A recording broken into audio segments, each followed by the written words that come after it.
much. Welcome, everyone. I know we'll have more people joining. I think this is a very hot topic that was requested by a few different people. And fortunately, we have two experts that are going to be joining us, both infectious diseases doctors, one in the ID and Global Public Health Division and one in the Pulmonary Critical Care Division. I'm going to introduce them both, and then Dr. Horton and then Dr. Sweeney are going to talk. So Dr. Horton is board certified infectious disease specialist who did her infectious diseases training at UC San Diego. She did her residency training at Mount Sinai in medicine, and she earned her medical degree and master's degree in public health from Tufts. She is part of the COVID-19 telemedicine clinic and does a lot more than that, which I don't have in front of me in COVID-19, which I think she can talk about, but a lot having to do with contact tracing of healthcare workers. She also had done a lot of work with asylum seekers previously and is a staff physician at the TB clinic at the San Diego Health and Human Services Agency. Thank you, Dr. Horton, for joining. And then let me just go to Dr. Sweeney really quickly, or not really quickly. His is shorter. Dr. Sweeney is board certified in critical care medicine, neurocritical care, and infectious diseases. He graduated from UT Southwestern Medical School and completed his internal medicine residency at Einstein in New York. So we got a bunch of New Yorkers today, and fellowship training at the NIH and Johns Hopkins University School of Medicine. Dr. Sweeney has led multiple inpatient therapeutic trials for COVID-19. And so we'll get to hear from both of them about what is going on currently in the state of COVID-19 therapeutic wise. And I will turn it over to Dr. Horton. Thank you so much. So today I'm just going to focus on the outpatient side and let Dr. Sweeney cover the inpatient side. And since time is so limited, I'm going to cover just a few topics. And I'm going to focus on what are the current treatment guidelines for non-hospitalized patients, review the updates in monoclonal antibody treatment, kind of focusing on the UCSD experience, and then touch on two of the other emerging potential treatments that have made a lot of news lately, Ivermectin and fluvoxamine. So here are the NIH guidelines for patients in the non-hospitalized setting. So really the first box is what applies to kind of the outpatient world, which is those not requiring hospitalization or supplemental oxygen and seen by a provider either like in the ED or in the clinic or telemedicine. And for these patients, really the only treatments recommended at this point are one of the Eua monoclonal antibodies, the casirivimab, imdevimab, or sotrovimab. And they're currently still recommending against the bamlanivimab atezolizumab product, which I'll get into later. They do not recommend the use of any steroids, including dexamethasone or other systemic steroids. And I get that question a lot. So I usually kind of go back to the NIH guidelines and say, really, we're not recommending steroids for anyone who's been identified and remaining in the outpatient setting. For those who are inpatient and then get hospitalized, and you may see them for follow-up in clinic, NIH recommends against continuing remdesivir, dexamethasone, or baricitinib, even if they did get that in the hospital, even regardless of whether or not they require ongoing supplemental oxygen after discharge. And then for patients who are seen just in the ED, so not admitted, but seen in the ED, and maybe they do have a new oxygen need, they recommend using dexamethasone in that patient setting with really careful monitoring, but recommend against baricitinib and don't feel like they have enough evidence for remdesivir. And Dr. Sweeney will be talking about those three treatments in detail in his section. So really, it's the monoclonal antibodies are kind of the workhorse of treatment in the outpatient setting. And so this is just to summarize kind of where we stand with recommendations. And this is for treating outpatients with mild to moderate COVID who are considered high risk for clinical progression. In terms of kind of where we are with some of the other treatments that have come and gone out of fashion during the pandemic, I really feel like not a lot has changed in the past year, to be honest. So strong recommendations against hydroxychloroquine, azithromycin, any of the HIV medications, strong recommendations against any other antibacterial therapy, azithromycin, doxycycline. Now, maybe to a lot of you, this is old news and seems obvious, but you'd be shocked by how many providers in the community are still putting patients on these medications. I still see a lot of azithromycin and doxycycline used in patients that end up somehow coming to UCSD. And so please spread the word to everybody. We really shouldn't be using these medications. They don't work in COVID and they contribute to antibiotic resistance. Some of the other agents under investigation, they really just don't say anything specific about them. They just kind of state they're under investigation, including ivermectin, nitazoxanide, colchicine, fluvoxamine, and then some of the vitamins and supplements.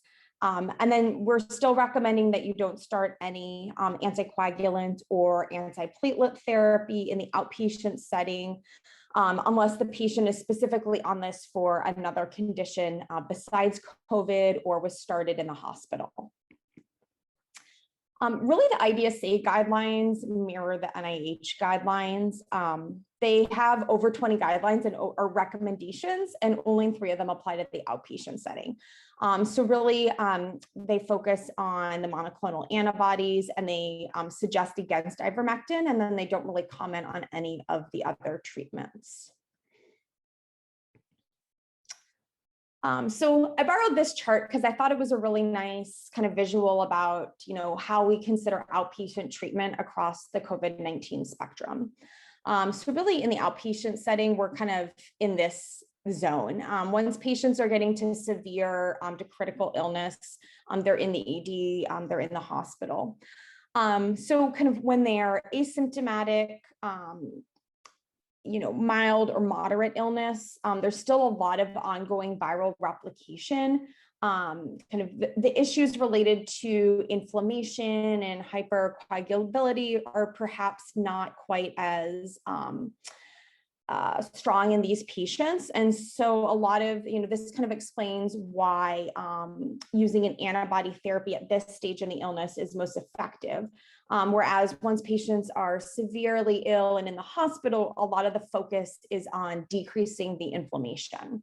And at that point, the antibodies maybe have less of a role. So just to review, what are the SARS-CoV-2 antibodies? So really kind of thinking back to the structure of the virus, we have the spike protein. It's divided into 2 different sections, S1 and S2. S1 attaches to the ACE2 receptor in the RBD or receptor binding domain. This causes a conformational change in S2, which then allows for viral entry. So the current monoclonal antibodies prevent the ACE2 receptor binding, or they target a very highly conserved epitope within the receptor binding domain. And these are the 4 main antibodies that are currently either approved under EUA, and then I also included AZD7442, which is an emerging therapy that has not yet gotten EUA status, but is expected to in the near future. So we have the Dexamethasone imdevimab product, which does have an EUA for both treatment and post-exposure prophylaxis. And this one can be given IV, and it's also permitted to be given subcutaneously only if necessary and IV access can't be obtained. Sotrovimab also has an EUA just for treatment, and this one targets a little bit of a different binding site. So it targets a highly conserved epitope on the spike protein. And this is important because, in the future, if we lose the ability to use the CAS or BAM products, sotrovimab might be a better choice. And it doesn't compete with the ACE2 receptor binding. Bamlanivimab and etesevimab also have an EUA for treatment and post-exposure prophylaxis, have a really similar binding site and mechanism to CAS.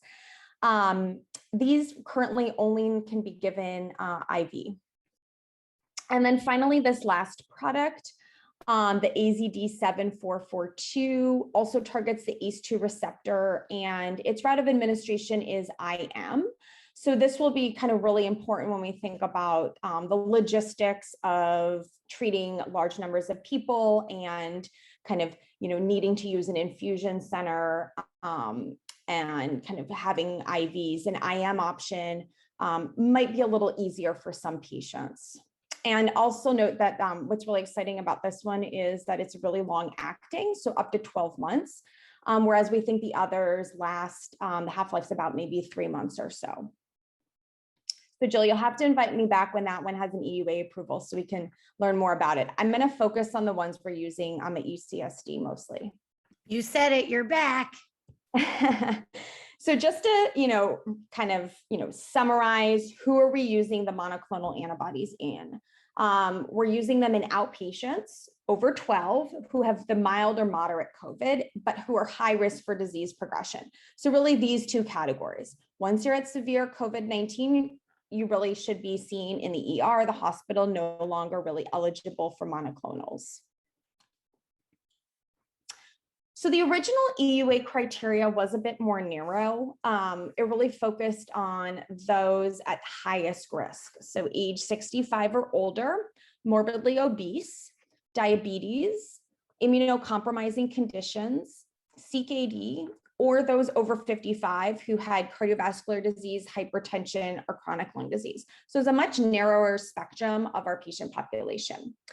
And then this spring, the EUA criteria was expanded, and this was at a time when COVID was declining in most parts of the country. Really there was very low monoclonal antibody use. So some of us think that perhaps the EUA criteria was expanded just because, there was more supply than demand at that point. So this allowed for being overweight, so BMI 25 to 35 as a sole risk factor. So what's considered a normal BMI is 18 to 25. So setting the BMI at 25 and over basically included, more than half of the US population at that point. Also included pregnancy, sickle cell disease, neurodevelopmental disorders, medical related technological dependence. So for example, somebody who has a trach. But what's interesting is that the EUA also states that it's not limited to those conditions and really allows for a lot of provider discretion. So in essence, you could argue that almost anyone who's over 12 and symptomatic with mild to moderate COVID could be eligible for monoclonal antibodies. Now, the big question that came up over the summer as we started to see a lot more breakthrough infections was, what do we do about people who develop COVID-19 after vaccine? Do we give them monoclonal antibodies?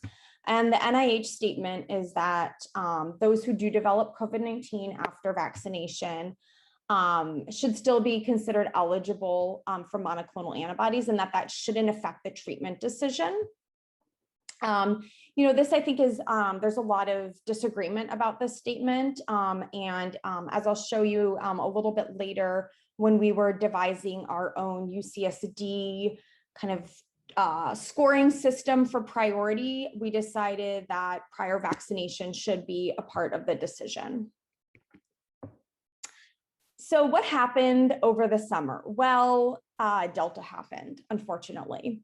And so you can see that really starting in kind of the middle of June, Delta just completely took off in the US and very rapidly became the predominant strain circulating everywhere.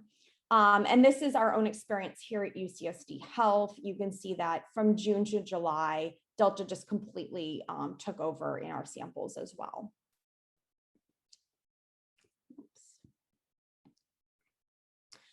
So how does Delta affect monoclonal antibody activity and the other variants? So this is a chart looking at the main variants of interest and looking at kind of the in vitro susceptibility and activity of the EUA approved antibodies. So, when we were concerned about beta and gamma coming into the US in the late spring, it was, noted that the bamlanivimab products had less activity. And this is why those were basically removed from circulation, first in California, but then across the country. And we really focused on using only the Regeneron product. However, what's interesting is if you actually look at the activity against Delta, it does look like the BAM product is likely to be active. And so earlier this month, the EUA, the FDA approved the use of this to start, or they approved the use of the BAM product to start being used again. But the NIH guidelines haven't really reflected this yet. And so we're still really just using only the Regeneron product nationwide. Now, the other interesting change over the summer was that the EUA was expanded to include the use of monoclonal antibodies for prevention. So they approved the use of both the Regeneron and the Eli Lilly product. And this is supposed to be given as soon as possible after exposure. It's a pretty narrow window of time in which you want to, give this kind of to maximize the effect. And the population in which you want to use this is really the highest risk. So those who had a close contact, so probably like a household contact, who are high risk and they're either not vaccinated or they're very immune compromised. So even if they were vaccinated, we don't think that they actually mounted an immune response to the vaccine. And this was really the main study that found the efficacy of the use of the Regeneron product to prevent COVID. So they looked at over 1,500 patients and they had a household contact. So we really consider like a household contact to be probably like the highest level contact, lots of time, really close duration, multiple days. And they got either Regeneron or placebo. And those in the Regeneron group had much lower rates of symptomatic COVID infection. And they looked at them up until day 28. So you can see that overall there was an 81% relative risk reduction in the post-exposure prophylactic group. And they had lower viral loads. Those who did become symptomatic with infection had a shorter duration of symptoms. And so this really led to the expanded EUA for post-exposure prophylaxis. Now, what are we doing here at UCSD? So we started using monoclonals in November, pretty much after the BAM solo therapy, not the combo therapy, was approved. And then we really switched to the Regeneron product soon after, and we've basically been using that exclusively since then. The Sotrivimab product is not currently available for use at UCSD. We just haven't gotten any supply of that, so we haven't been using that, and it's not really being used in the San Diego area. And right now, we're not offering post-exposure prophylaxis. This is mostly due to current limitations in supply and infrastructure, but in the future, it may be considered. So all the monoclonal antibodies are given via our telemedicine clinic, which was created at the very beginning of the pandemic to care for patients isolating at home. And so, we screen and consent the eligible patients. We coordinate with the infusion center, pharmacy, the results team that identifies new positives, also provide post-infusion monitoring and follow-up care. We're using the on-site infusion center at Hillcrest. dedicated to COVID-19 to kind of prevent COVID and non-COVID patients from mixing. We're not treating them anywhere else. And this whole system operates 7 days a week, including holidays. It really requires people being on call every single day of the week. And I definitely want to give a huge shout out to Shelley Ritter, who was the person that really made this all happen at the beginning and has done a tremendous amount of work to get monoclonals to patients at UCSD, among other people. Yeah, Lucy, that's one question. Is the UCSD map site only for UCSD patients, or is it for everyone? And how does that work with insurance without making that too challenging for you? In a nutshell, it's really just for anyone who tests positive at UCSD or is a UCSD patient. It's really preferred that patients who are part of other hospital systems get their monoclonal through them because of supply limitations. We published a study looking at our own internal results from November to February, so kind of in the pre-Delta era. And we found much lower hospitalization rates in those who received monoclonal antibodies versus those who didn't, but who were of equal risk. We saw no deaths in the monoclonal antibody group. And for those who were hospitalized, we saw a much shorter hospital stays.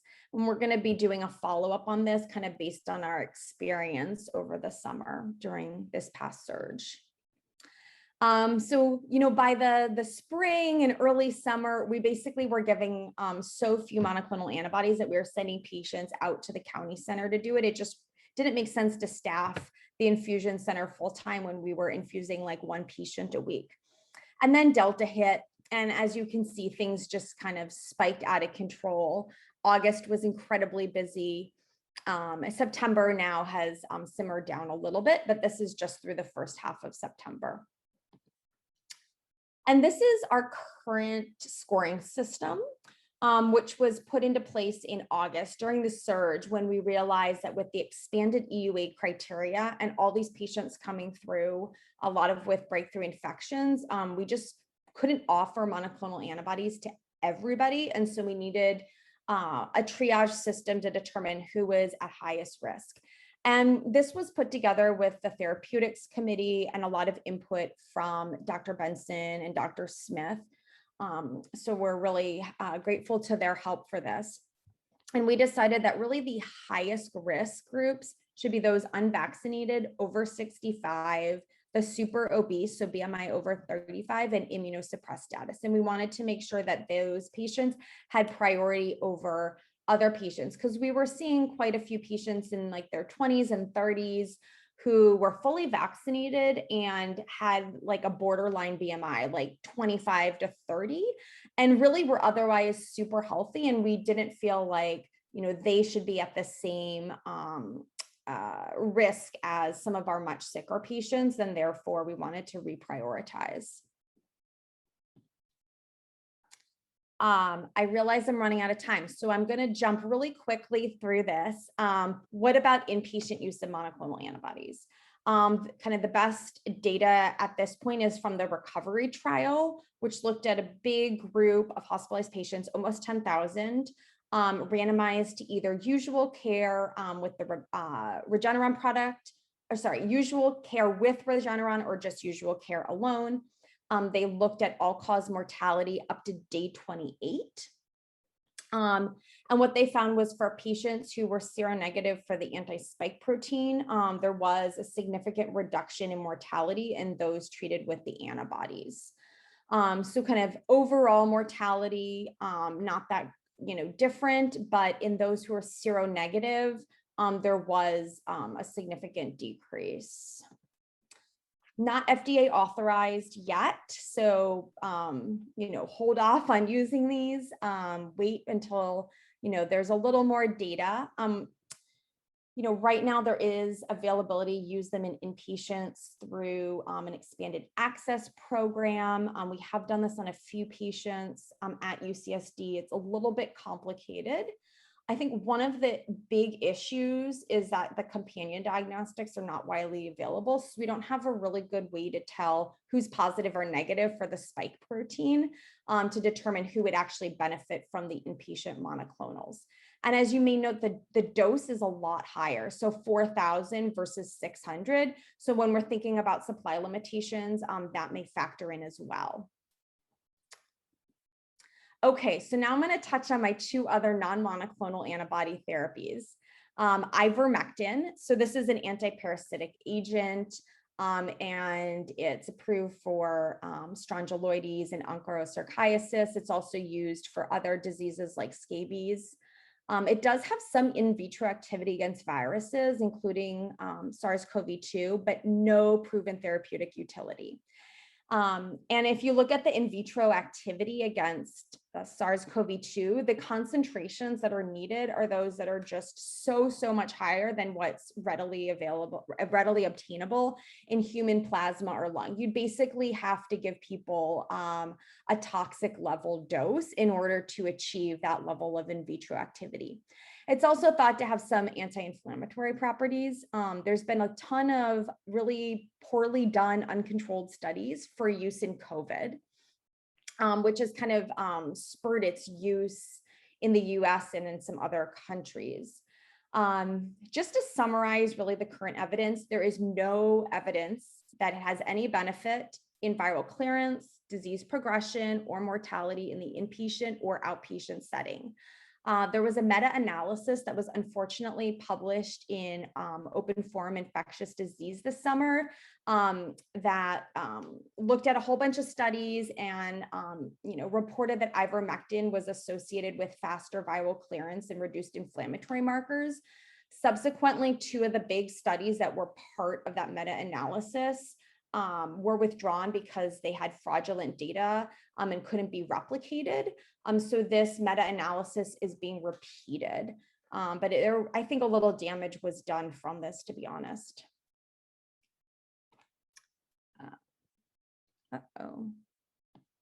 Okay. Yeah, ivermectin use in the US just kind of skyrocketed over the summer. So tons and tons of providers have been prescribing this for their patients. Patients are getting it from vets, they're ordering it online, and it's very concerning. There's been calls to poison control, and we really shouldn't be using this. FDA has spoken against it. The drug manufacturer has spoken against it. So I think really we just want people to stop using this. And then really quickly, fluvoxamine, which is an SSRI approved for use in OCD, depression, and other mental health conditions. Its potential use for COVID relies on both its immune modulation properties as well as potential antiviral properties. This is a very safe, well-established drug. It's already being used in millions of patients in the US. Side effects are pretty minimal, just nausea. And just to note, there is the FDA warning about using antidepressants in all patients, but this is not unique to fluvoxamine. A couple interesting studies, small cohorts, very preliminary data that I'll go through. First is this JAMA study. It was a randomized controlled trial of 152 outpatients with confirmed COVID who had, were within the first 7 days of their symptoms. And they were randomly assigned to either get fluvoxamine or placebo for 15 days. And what they found was the group that received fluvoxamine, none of them had clinical deterioration, whereas 8.3% in the placebo group experienced clinical deterioration. And then this report, which was a prospective cohort published in Open Forum Infectious Diseases this summer, used fluvoxamine in the setting of a mass outbreak. Again, small sample size, 113 participants. They were given a lower dose of fluvoxamine, and they looked at hospitalization and symptom resolution. And what they found was in the group who received the fluvoxamine for 14 days, no hospitalizations, and no symptoms compared to those who were just observed. And 12.5% were hospitalized, 60% had symptoms. So that's interesting, preliminary data, I think suggesting benefit, but we're still, UCSD, national guidelines really recommend only in the use of a clinical trial. There's 2 big trials undergoing or evaluating fluvoxamine right now, including Active 6. And just kind of one thing we might need to consider in the future if we do start using fluvoxamine is that a big chunk of the US population is already taking an antidepressant. And so those who are on one of the MAOI drugs would probably, need to be switched to fluvoxamine to also take care of their depression because of that contraindication. So kind of, this is just a summary slide, monoclonal antibodies. I can share this later, treatment, high-risk outpatients, mild to moderate, not authorized for hospitalized patients, potential future role for seronegative hospitalized patients, post-exposure prophylaxis authorized for those who are high risk, who either aren't vaccinated or not expected to mount an immune response, but currently not being used at UCSD. Ivermectin, please do not prescribe ivermectin and spread the word.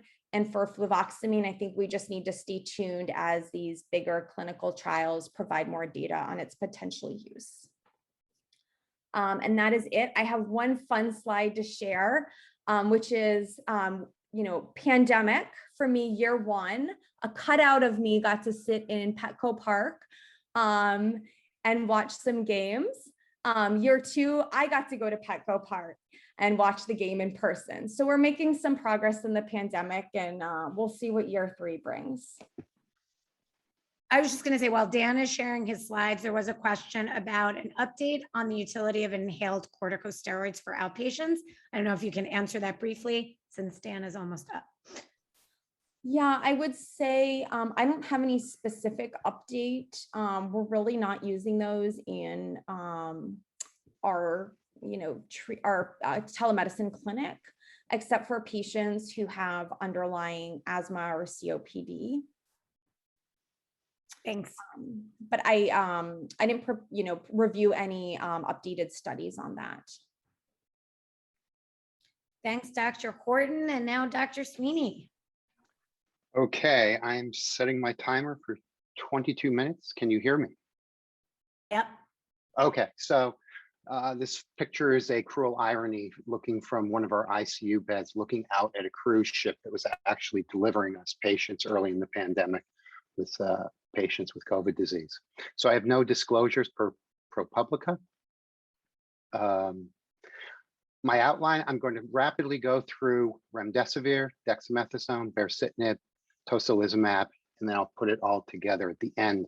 Since this is an update talk, I'm going to really try to focus on updating people and assume that people know a lot of some of the early data regarding these therapies. I'm going to make 2 primary points, and these are both shown on these next 2 slides. The first one, and I hope you appreciate this as I go through my slides, is that the point I want to make is that prior to the pandemic, randomized placebo-controlled trials were the gold standard and should still be. And I think some of the confusion with the inpatient data is a direct function of the fact that we have diverted from this path of building on evidence. And then my next slide really, our military colleagues talk about best line up front, so I'll do the same here. So inpatient treatment for COVID, what I'm going to show you is basically the trends in my mind on the data for the following agents. And basically, I would say recently, we're seeing more and more positive data supporting the use of remdesivir. Trials over and over showing hastening of hospital recovery, trend towards overall mortality. And I'll touch on this, reducing the use of critical care therapies and ultimately reducing ICU strain, which then has a big impact on all patients, including that patient in the hospital who's had a heart attack. The dexamethasone data is basically based on the recovery trial, and there hasn't been much that has sort of shifted people's opinion on this drug since then. There is a trend towards harm in patients not receiving oxygen. terms of baricitinib, I think this one's really growing fast. There are a number of studies that are showing clinical benefit for this drug. Again, hastening recovery. One study showed a mortality benefit, two showed a mortality trend, and seems to be very safe with steroids. And then finally, I can't show this data, but I'm telling you that we have some preliminary evidence that this drug also has an impact in terms of how patients go through the hospital and how they their likelihood to use ICU therapies. And then I think the Tosalisimab bandwagon is slowing down. There hasn't been a consistent mortality benefit, and the one study that showed benefit showed it only when given with steroids.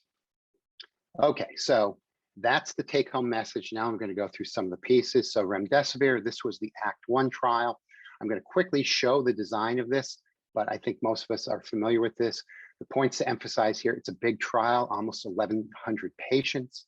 The primary outcome was time to recovery, defined as the first day during the 28 days after enrollment in which a patient satisfies certain ordinal scale categories. This is what was at the beginning of the pandemic basically recommended by the World Health Organization as how we should be studying this disease.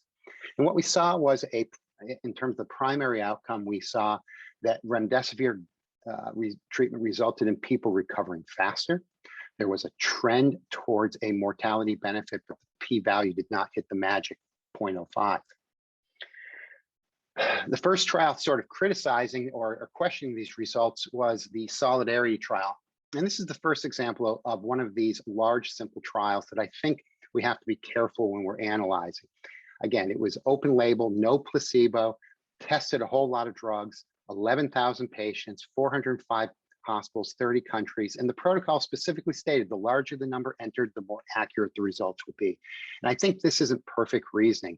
A large, bad, poorly designed study is still going to have flaws no matter how big you make it, is the message I'm trying to leave you with. And at the end of the study, they saw that there was no benefit. So what are some of the limitations of the Solidarity trial? Well, again, no placebo, no double blinding, no consistent confirmation that these people had infection, no timing of symptoms duration before treatment initiation, unknown baseline physiologic severity. I thought this was interesting. The consent was generally prospective, but could, where locally approved, be retrospective. This just wouldn't fly, I don't think, in San Diego. And I think this is really the key, that when you don't know what the supportive care is that's being provided in these hospitals, and some of them did not actually were not even able to provide normal saline. It's as if, by analogy, doing a study in trauma saying that giving blood is helpful, but not having a trauma surgeon there, that study is going to be flawed. And because of that lack of supportive care, is going to push your results towards the null. And I think that's what happened in the Solidarity trial. Since then, a lot of observational studies. There's a VA study that showed no survival benefit with remdesivir treatment, and that remdesivir is actually associated with a longer hospital stay. The editorial did a nice job, I think, describing why this was, the thought process being that many of these patients were kept in the hospital to complete either 5 or 10 days. There's been a number of studies showing an association between remdesivir and clinical improvements, including mortality. And then there's studies, again, these are retrospective observational, showing a benefit of remdesivir plus dexamethasone. This was kind of interesting. This was a study that we did looking at remdesivir and ICU strain. So remdesivir, we've shown reduces hospital length of stay, but does it reduce ICU strain? So we performed a secondary analysis of the Act 1 trial, looking at using competing risk and multi-state modeling to better describe how a patient transitions through the hospital, including how likely they are to use ICU therapies. The first thing we found, and I thought this was interesting, and I think a room full of ID doctors are probably the only other people who would find this interesting. What we found was that remdesivir does not necessarily foster clinical recovery. So what I'm showing you here are these ordinal scales, and what I'm showing you is that arrows going to the left are recovery, and you're seeing the hazard ratios associated with those transitions, and none of them are clinically significant. So we didn't show that remdesivir made you get better faster. What we did show was it slowed or retarded the likelihood of you worsening, which I think has, I find interesting, and I suspect is probably the case with many antimicrobials that we use. But what we did see, and this was really our main objective, was that we saw that it reduced the expected ICU utilization. And this was most pronounced in patients who are on oxygen or on room air, but again, admitted. So on to dexamethasone. This is the Mac Daddy, as they say, of trials looking at steroids. Again, it's randomized. It was randomized, but it was open label, no placebo. This is another one of these large, simple trial designs. So a lot of patients. Primary outcome was mortality. And what they showed was they showed a significant reduction in mortality from 26 to roughly 23%. You look at the subgroup analysis, the bang for the buck was in the mechanically ventilated, and there's actually a trend towards harm in people not receiving oxygen. Limitations to this trial design. First of all, biologic plausibility in my mind. In the history of infectious disease, I can't name another pathogen that's treated solely with an immune suppressant. COPD, maybe. Internal validity, randomized process was very complicated. I'll leave it at that. Again, you have an absence of placebo and double blinding. Many of the patients didn't have a positive PCR. External, I think this is really important. The mortality rate in this trial was much higher compared to the ACT trial. And the other thing that was interesting was the average age of patients receiving oxygen was 67%. The average age of patient receiving mechanical ventilation was actually younger.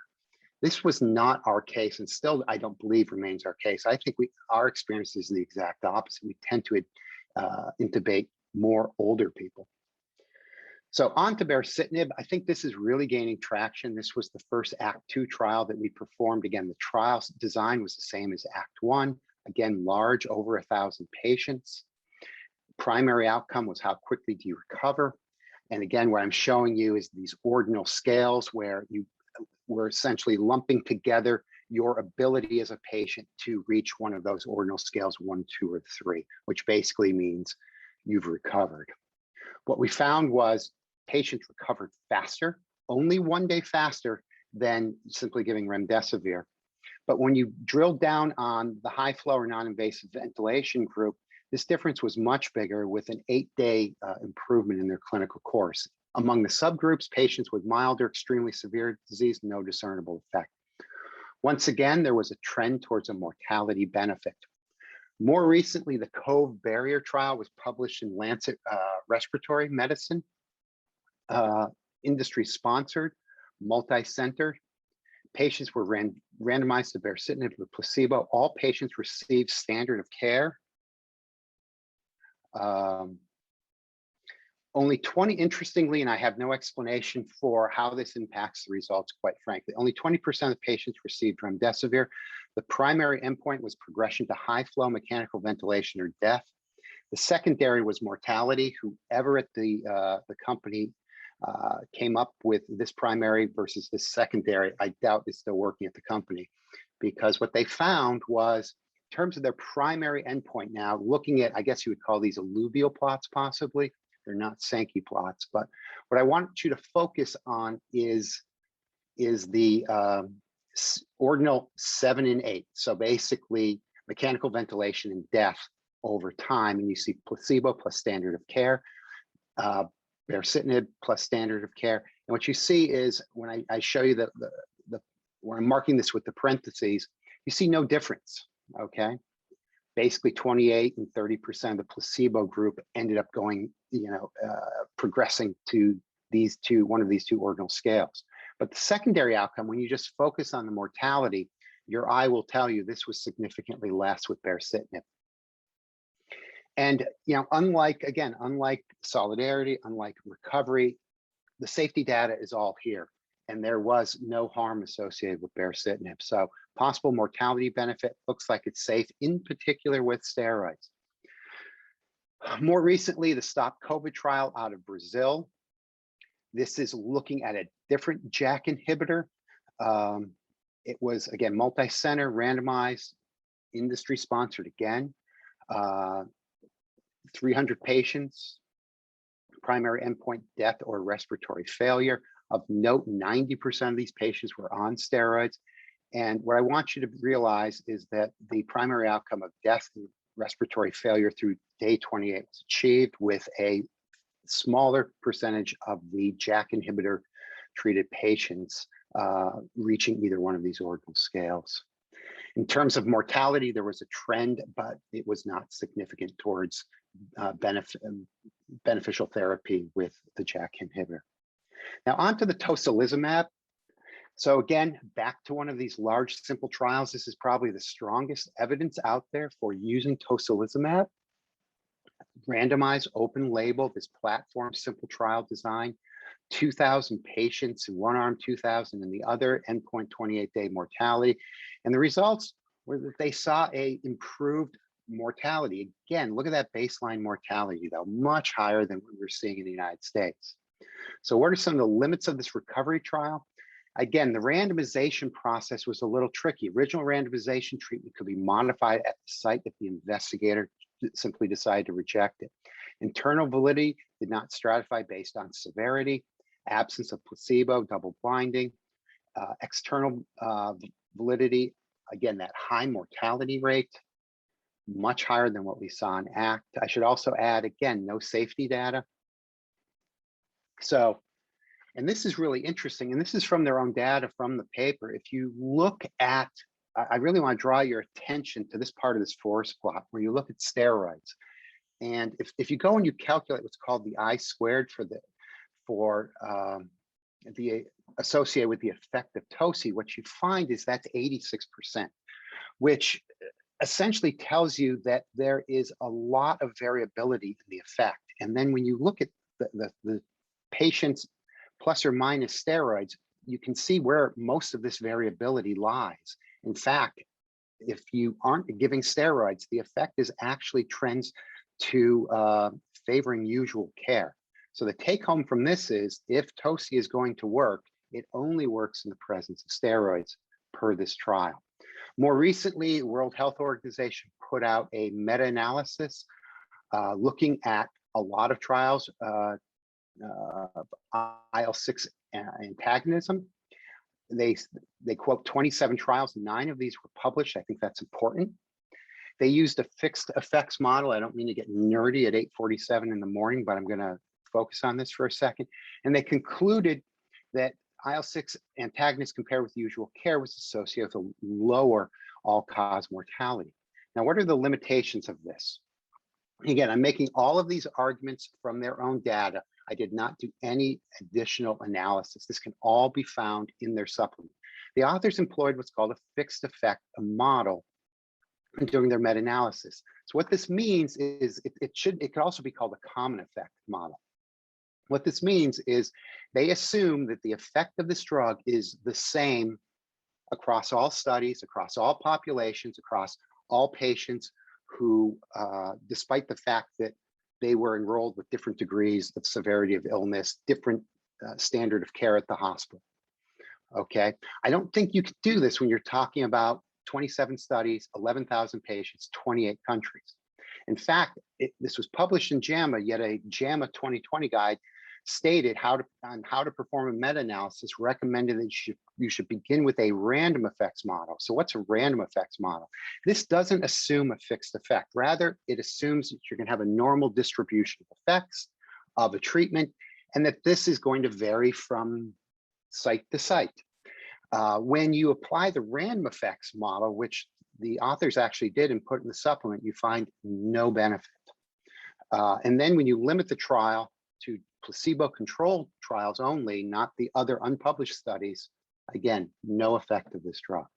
So what are my conclusions? Mortality benefit of TOSI in the recovery trial was seen exclusively in patients receiving steroids. Meta-analysis showed no mortality when you use random effects. So inpatient treatment, bear with me.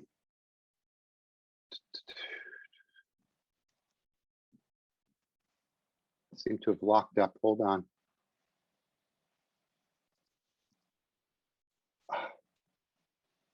I'm like a comedian who gets to the punchline. Nah. All right, let's try again.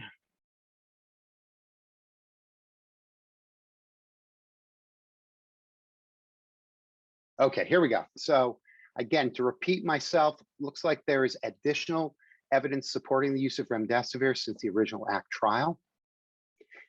Dexamethasone, most of our thoughts on dexamethasone still remain based on the recovery trial.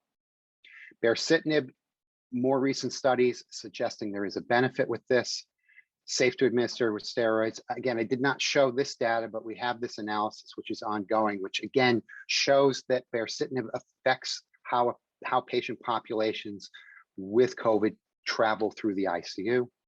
The TOSI data, I think I've just gone over. So how do I put, so again, summing up, I believe prior to the pandemic, randomized placebo-controlled trials were the gold standard. I think they still should be. So how do you put all of this together? Our COVID Therapeutics Committee is working on this. This is preliminary. I don't know if this has been finalized, but putting it all together, room air inpatient, consider remdesivir for patients at high risk for progression. If they're on conventional or low flow oxygen, remdesivir plus dexamethasone, they transition to high flow or bi-level, we're recommending, or I would recommend adding baricitinib. Mechanical ventilation or ECMO gets a little tricky. If they were already on baricitinib, I would keep it going. Otherwise, I think it's reasonable to go with remdesivir and baricitinib. I think it's also reasonable to consider TOSI in certain cases in this group. Other considerations, TOSI is especially preferred in cases where renal function is poor, limiting your use of baricitinib. But again, you have to give it with steroids. The half-life, and I think this is important, I remember it's 12-12. Half-life of baricitinib is 12 hours, TOSI is 13 days. So there's prolonged immune suppression with TOSI. We have not seen secondary infections now in 2 large trials, baricitinib. And so with that, I will stop. This is what a ultrasound, lung ultrasound of someone looks like with COVID disease. And so thank you very much. And I think I finished on time. I did. You both did fabulously. Wow. That's a great picture too. All right, well, let's open it up. I know, again, these were requested talks. So I'd really love to open it up to people who have additional questions for our speakers. Either raise your hand or just unmute yourself.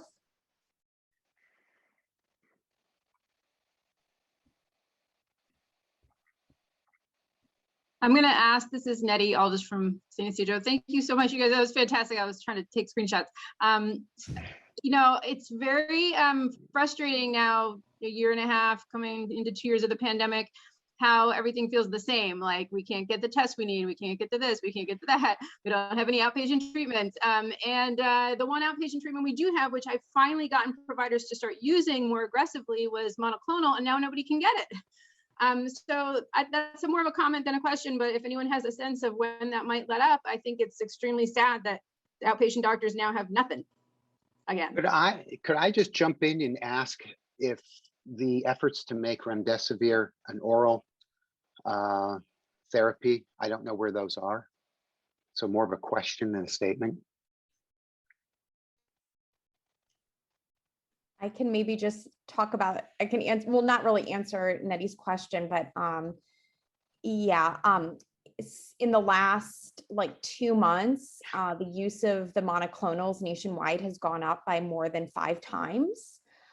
There's been a huge surge of use in Florida and Texas, where unfortunately people are opting to not get vaccinated and then want immediate treatment with monoclonal antibodies. And because of this last week, it was announced that the allocation system for monoclonal antibodies is going to change. It's going to go through now like the state. And unfortunately, it's probably going to just add to those access issues. We no longer can order directly from the manufacturer itself. So I share your frustrations. The good news is that at least in San Diego, we're seeing a bit of a decline in cases. But hopefully supply will ramp up before the next surge, because we all know there's going to be another surge at some point, probably. Hi, this is Richard Halbrick from Gilead. I will disclose my that I work for Gilead Pharmaceuticals, so I'll put that there. As far as I know, we had an inhaled program with remdesivir, and that's not going forward. And we're working on other oral drugs, other nucleoside analog drugs, but not remdesivir. And then finally, at ID Week, there will be a presentation of a randomized 3-day outpatient remdesivir study that looked very interesting. So I encourage you to take a look at that. And that's IV, of course? Correct. 3 days outpatient IV. Yeah. Yeah. Which, with all its associated issues. I'm not sure if anyone just cried a little, but I did just hearing Richard's voice. So that was a very sweet moment. I'm so happy that Richard just jumped on. And it looks like Tom has his hand up. So Dr. Martin, please.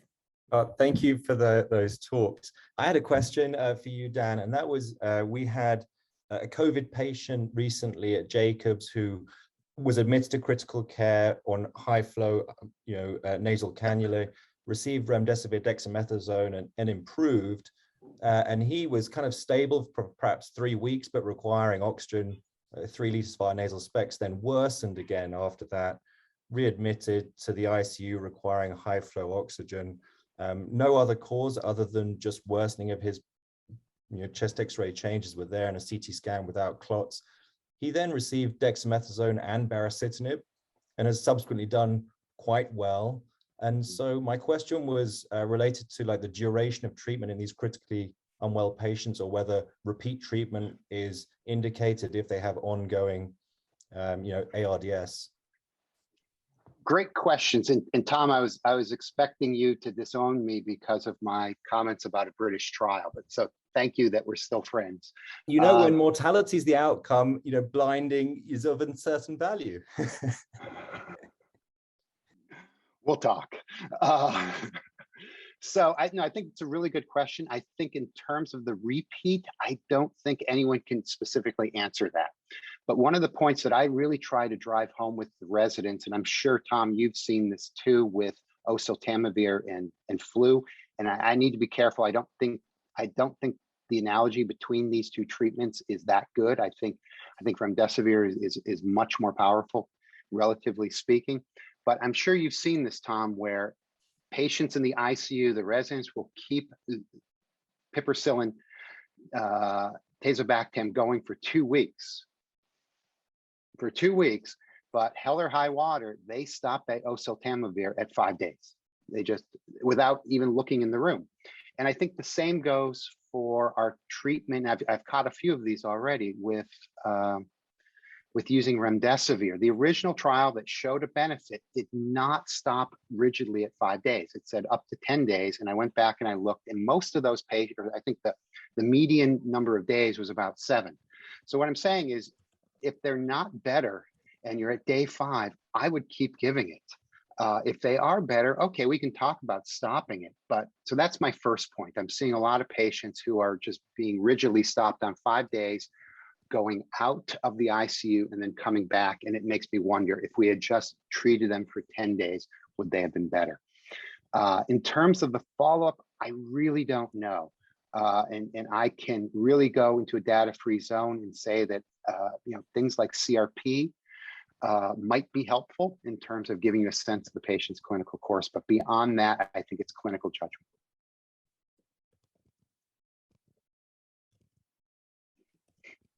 Thank you. Great answer. That was a great answer.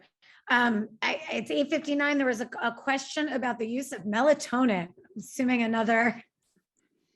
I was just typing a response into the chat.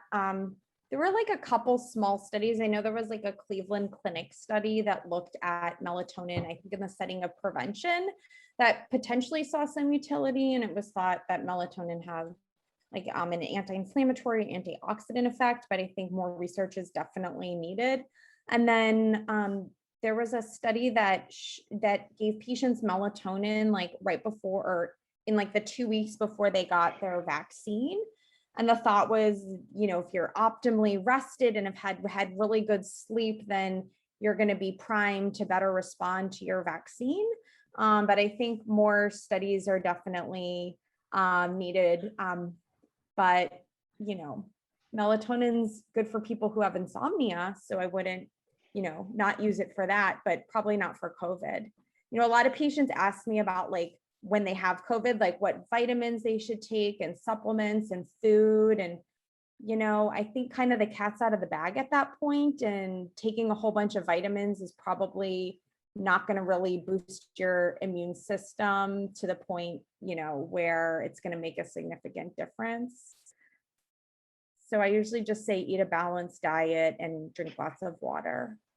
Sounds like great infectious disease doctoring work. All right, well, it's 9 o'clock. Thank you both so much. I'm sure there will be, you know, you may receive some emails with questions. I think this was a great update for all of us. So we know where things are. And yes, we know that the field is evolving. So we will probably have to have you back next year if you're willing to, so we can see where things are. But thank you both so much. And thanks to everyone for joining us.